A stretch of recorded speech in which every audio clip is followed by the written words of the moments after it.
Picture this. You're walking through a misty mountain pass in feudal Japan, and you witness something that would haunt you for the rest of your life. A group of samurai warriors emerges from the forest, their armor gleaming in the pale morning light, leading a procession of bound captives. But what you're about to discover isn't just another tale of medieval warfare. It's the story of rituals so disturbing, so systematically cruel, that they were deliberately erased from most historical records by later Japanese scholars who couldn't bear to acknowledge what their ancestors had done. Before we dive into these forgotten chapters of samurai history, if you're fascinated by the hidden truths that textbooks won't tell you, consider hitting that like button and subscribing for more content that uncovers the darkest corners of the past. And please let me know in the comments where you're watching from. It amazes me that we can explore these ancient horrors together, connected across continents by our shared need to understand the full scope of human history, no matter how uncomfortable it makes us. What you're about to hear isn't the romanticized version of samurai culture that Hollywood loves to portray. This isn't about honor, bushido, or noble warriors following a sacred code. This is about what happened when that code was twisted into something monstrous, when the very concept of honor became a justification for acts that defy human decency. The rituals I'm going to describe weren't aberrations committed by rogue warriors. They were systematic practices passed down through generations, refined and perfected like deadly martial arts techniques. Let's start with the warriors themselves, because understanding their mindset is crucial to comprehending the horrors that followed. The samurai weren't born monsters. They were products of a society that had elevated warfare to an art form, where victory wasn't just about defeating an enemy, but about demonstrating absolute dominance over every aspect of their opponent's existence. By the time we reached the height of the Warring States period, something fundamental had shifted in samurai culture. The original ideals of protection and service had been corrupted by centuries of constant warfare, creating a warrior class that saw brutality not as a necessary evil, but as a sacred duty. Maybe it was the isolation of Japan's mountainous terrain that allowed these practices to develop unchecked. Maybe it was the influence of certain Buddhist sects that had twisted concepts of karma and reincarnation into justifications for inflicting suffering. Or maybe it was simply what happens when a society gives absolute power to men trained from childhood to see violence as the highest form of expression. Whatever the cause, by the 14th century, certain samurai clans had developed ritualized practices that went far beyond anything seen in other warrior cultures. The captives these raiders sought weren't random victims.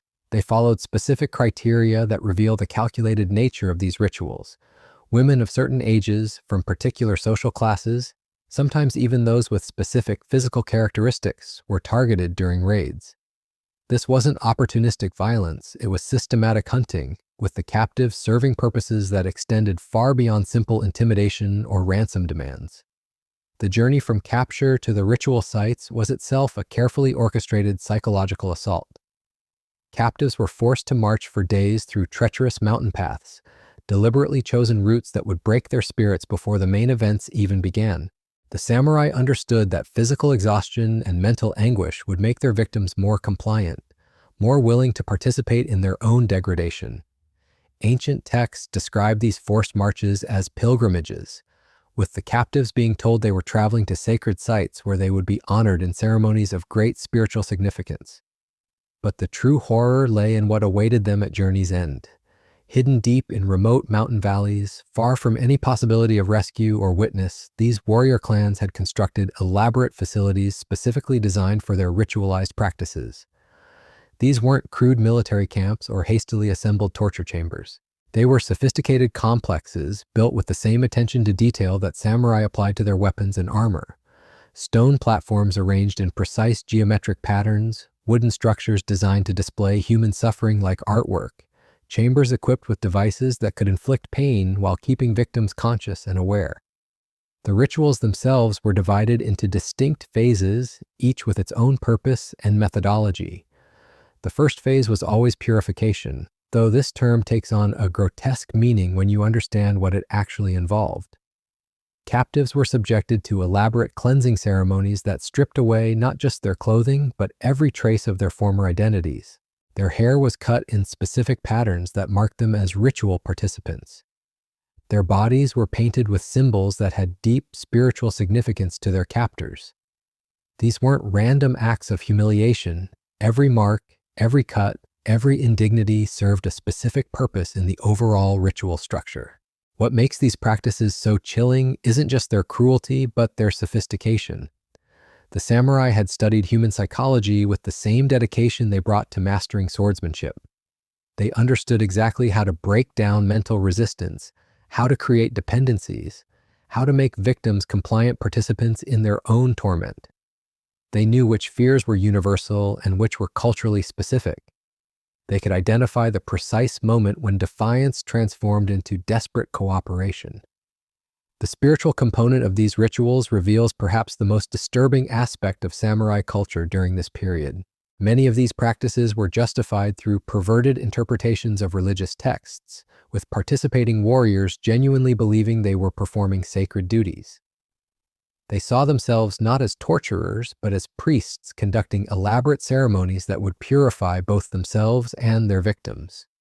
The suffering they inflicted wasn't cruelty for its own sake. It was a form of religious devotion, a way of demonstrating their complete dedication to their warrior path. Ancient documents describe ceremonies where captives were forced to participate in their own ritual degradation, made to recite prayers thanking their captors for the honor of being chosen for these spiritual ordeals. The psychological manipulation required to achieve this level of compliance reveals an understanding of human nature that's both impressive and terrifying. These weren't mindless brutes acting on savage impulses. They were intelligent, educated men who had developed sophisticated techniques for breaking human spirits. The seasonal nature of these rituals adds another layer of horror to the story. Certain ceremonies could only be performed during specific times of year, when astronomical conditions were deemed favorable by the warrior priests who oversaw these practices. This meant captives might be held for months, living in constant anticipation of whatever fate awaited them. The psychological torture of this waiting period was itself a crucial component of the overall ritual structure. The hierarchical nature of samurai society meant that participation in these rituals served multiple purposes beyond their supposed spiritual significance. Young warriors proved their dedication by demonstrating their willingness to inflict suffering without hesitation or mercy. More experienced samurai competed to develop increasingly elaborate and creative variations on traditional practices. The most skilled ritual practitioners achieved legendary status within their clans, their techniques studied and emulated by future generations. What's perhaps most disturbing is how these practices were documented and preserved. Detailed manuals existed, written in classical Japanese and illustrated with precise diagrams showing proper techniques and procedures. These weren't hastily scrawled notes or crude sketches. They were carefully crafted instructional materials, created with the same attention to detail found in treatises on swordsmanship or military strategy. The fact that these documents existed at all reveals how normalized these practices had become within certain segments of samurai society.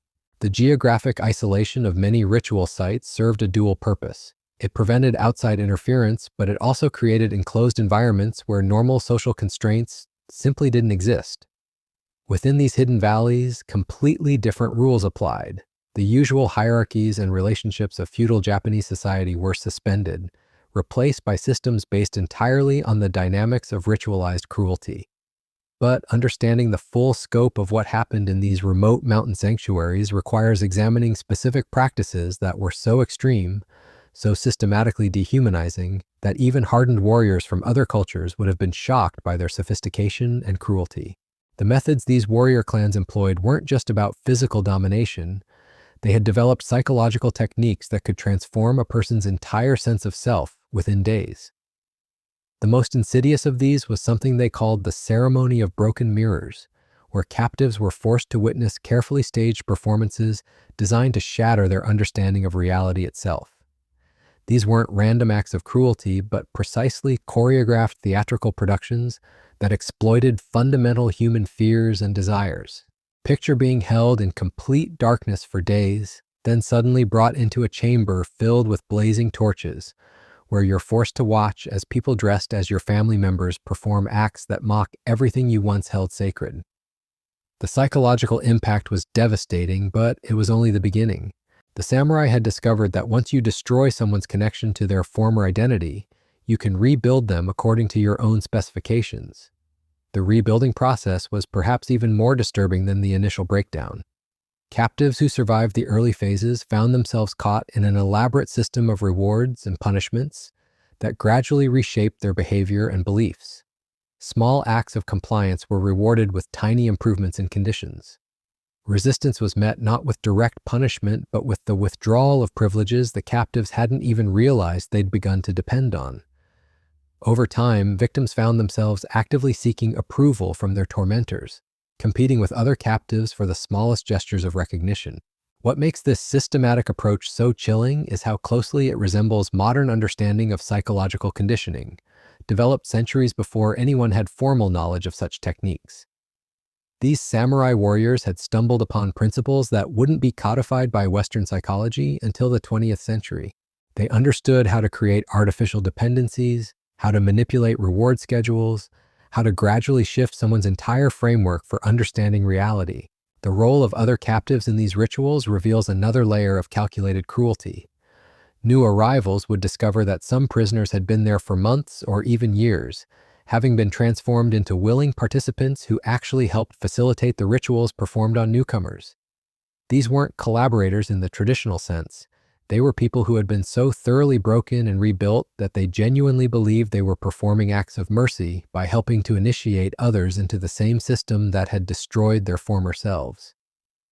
Ancient texts describe elaborate hierarchies among long-term captives, with those who had fully embraced their new identities being granted special privileges and responsibilities.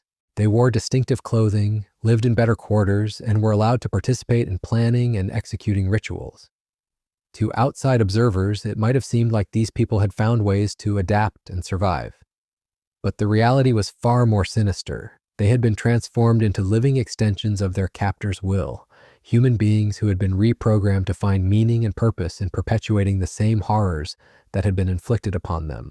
The seasonal cycles I mentioned earlier weren't just about astronomical timing. They were carefully planned to maximize psychological impact by exploiting natural human rhythms and expectations. The spring ceremonies coincided with traditional festivals celebrating renewal and rebirth, creating a grotesque parody of hope and new beginnings. Summer rituals took advantage of the intense heat and humidity to create additional physical stress that weakened mental resistance. Autumn practices used the symbolism of death and decay to reinforce messages about the futility of clinging to former identities. But perhaps most disturbing were the winter ceremonies, conducted during the darkest and coldest months when isolation was most complete and rescue most impossible. These rituals often lasted for weeks, with participants exposed to extreme cold while being forced to perform increasingly complex and demanding tasks.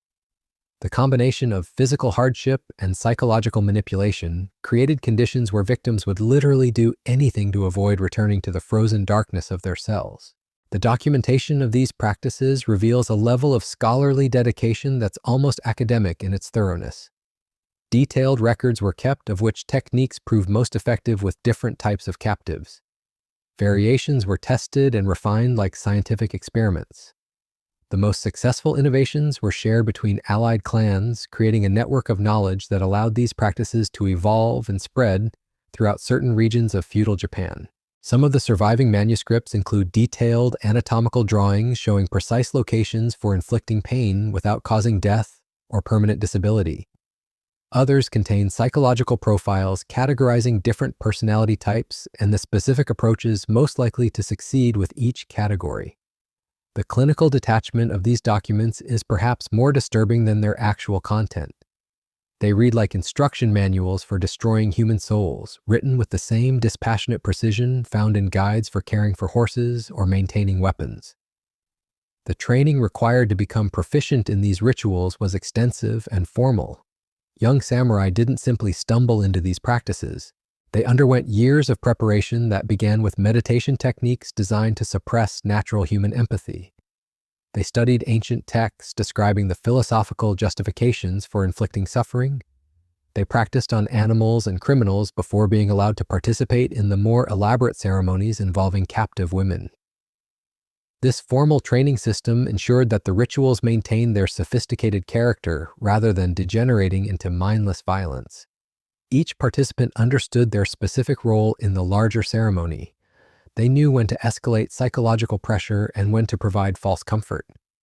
They could identify the precise moment when resistance transformed into compliance, and exactly how to exploit that transformation for maximum effect. The geographic distribution of these practices wasn't random either.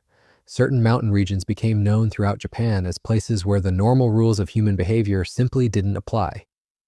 Merchants avoided these areas entirely. Even other samurai clans gave them wide berths unless they had specific business that couldn't be conducted elsewhere. Within these territories, the warrior clans had created isolated kingdoms where their twisted version of honor and spirituality reigned supreme. What happened to survivors of these rituals represents perhaps the most tragic aspect of the entire system. Those few who were eventually released found themselves completely unable to return to normal life. They had been so thoroughly transformed by their experiences that they could no longer function in regular society. Many ended up as wandering outcasts, neither fully human nor completely broken, living reminders of what could happen to anyone unlucky enough to fall into the hands of these mountain warriors. But the full horror of what these samurai clans had created becomes clear only when you understand the final phase of their most extreme rituals, practices so disturbing that they challenge everything we think we know about the limits of human cruelty. These forgotten chapters of samurai history remind us that behind every romanticized warrior culture lies a darker truth about what humans are capable of when power goes unchecked. The systematic cruelty we've explored today wasn't just about conquest or intimidation, it was about the complete erasure of human dignity, refined into an art form by men who convinced themselves they were performing sacred duties. Perhaps most chilling is how these practices reveal that the capacity for calculated evil exists in every society, waiting for the right conditions to emerge. The next time you see a samurai film celebrating honor and bushido, remember the voices of those who suffered in those hidden mountain valleys, and never forget that understanding history's darkest moments is our only defense egg. Against repeating them.